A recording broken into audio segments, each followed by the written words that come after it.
ایک نماز کو توڑنے والی چیز یہ بھی ہے کہ نمازی اگر نماز کے اندر کھڑا ہو کر سامنے دیوار پر کچھ لکھا ہوا ہے، یا جیسا کہ عام طور پر کیلنڈر وغیرہ آویزاں ہوتے ہیں دیواروں پر مسجدوں کے اندر، تو ان میں سے کوئی بھی چیز دیکھی اور اسے پڑھا زبان کے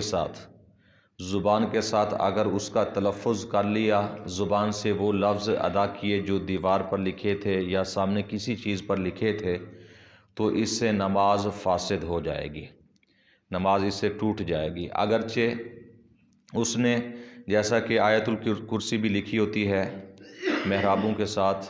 اور اس طرح کی یا کچھ آیات اور بھی اگرچہ قرآن کی بھی لکھی ہیں، دیکھ کر پڑھے گا، زبان سے تلفظ کرے گا، نماز ٹوٹ جائے گی۔ اس لیے کہ قرآن مجید فرقان حمید کا نماز کے اندر دیکھ کر پڑھنا یہ بھی مفسد نماز ہے، اس سے بھی نماز ٹوٹ جاتی ہے۔ جو کچھ پڑھنا ہے زبانی پڑھنا ہے، حتیٰ کہ یہاں تک حکم ہے کہ اگر کہیں پر نماز پڑھنے والا بھول جاتا ہے، جیسا کہ امام قرات کر رہا ہے بلند آواز کے اندر، یا جیسا کہ تراویحوں کے اندر ہوتا ہے، تو اگر کوئی پیچھے بیٹھ کر قرآن اس نے کھولا ہوا ہے اور دیکھ کر وہ لقمہ دے رہا ہے، حافظ صاحب کو اگر دیکھ کر وہ لقمہ دیتا ہے، تو اگر حافظ صاحب کو پتہ بھی ہے کہ وہ دیکھ کر لقمہ دے رہا ہے تو اس کا لقمہ لیتا ہے تو نماز ٹوٹ جائے گی۔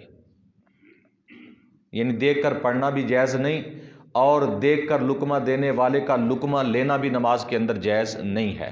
تو نماز کے اندر جب قرآن مجید فرقان حمید کو دیکھ کر پڑھیں گے تو اس سے نماز فاسد ہو جاتی ہے، نماز ٹوٹ جاتی ہے۔ ہاں، ایک صورت ہے کہ اس میں نماز ٹوٹے گی نہیں، کہ اگر دیکھا ہے اور عبارت کو پڑھ بھی لیا ہے، سمجھ بھی لیا ہے کہ کیا لکھا ہوا ہے، لیکن زبان سے تلفظ نہیں کیا، صرف دیکھنے سے اس کا معنی و مفہوم سمجھ لیا کہ یہ کیا لکھا ہے، اس کا معنی کیا ہے، وہ عبارت سمجھ لی جو لکھی ہوئی ہے، تو اس سے نماز فاسد نہیں ہوگی۔ اس صورت میں نماز فاسد ہوگی کہ جب ان الفاظ کا تلفظ زبان سے ہم کریں گے، زبان سے وہ لفظ اگر ادا کر لیں گے تو پھر نماز ٹوٹ جائے گی۔ صرف دیکھنے یا سمجھنے سے نماز فاسد نہیں ہوگی۔ اور اسی طرح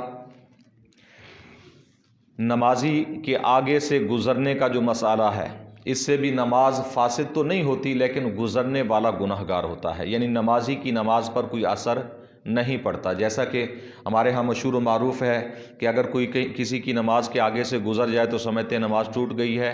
نمازی کی نماز نہیں ٹوٹتی،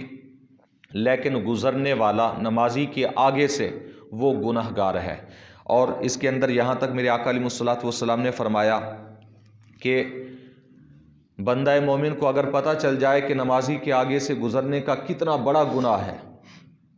کتنا عظیم گناہ ہے، آپ علیہ الصلوۃ والسلام نے فرمایا 40 سال تک ایک پاؤں پر کھڑا ہو جائے، ایک پیر پر، ایک پاؤں پر کھڑا ہو جائے، اس چیز کو وہ قبول کر لے، آئندہ اس کے بعد نمازی کے آگے سے نہ گزرے۔ اتنا بڑا گناہ ہے، اتنا سخت وعید آپ علیہ الصلوۃ والسلام نے فرمائی، 40 سال تک ایک پیر پر کھڑا ہونا قبول کر لے گا اگر اسے پتہ چل جائے کہ کتنا بڑا گناہ ہے اس کا، لیکن نمازی کے آگے سے پھر گزرے گا نہیں۔ ہمیں تھوڑی سی جلدی ہوتی ہے تو ہم نمازی کے آگے سے گزر کے وہ جا رہے ہوتے ہیں،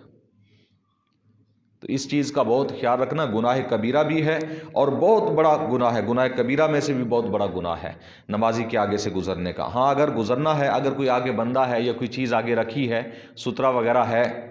یا گزرنا ہے، جیسا کہ بعض اوقات کرسیاں پڑی ہوتی ہیں، آگے کرسی رکھ کے پھر چلے جائیں، یا تھوڑی دیر دیکھ لیں، اسے نماز پڑھنے دیں اگر نماز پڑھ رہا ہے تو۔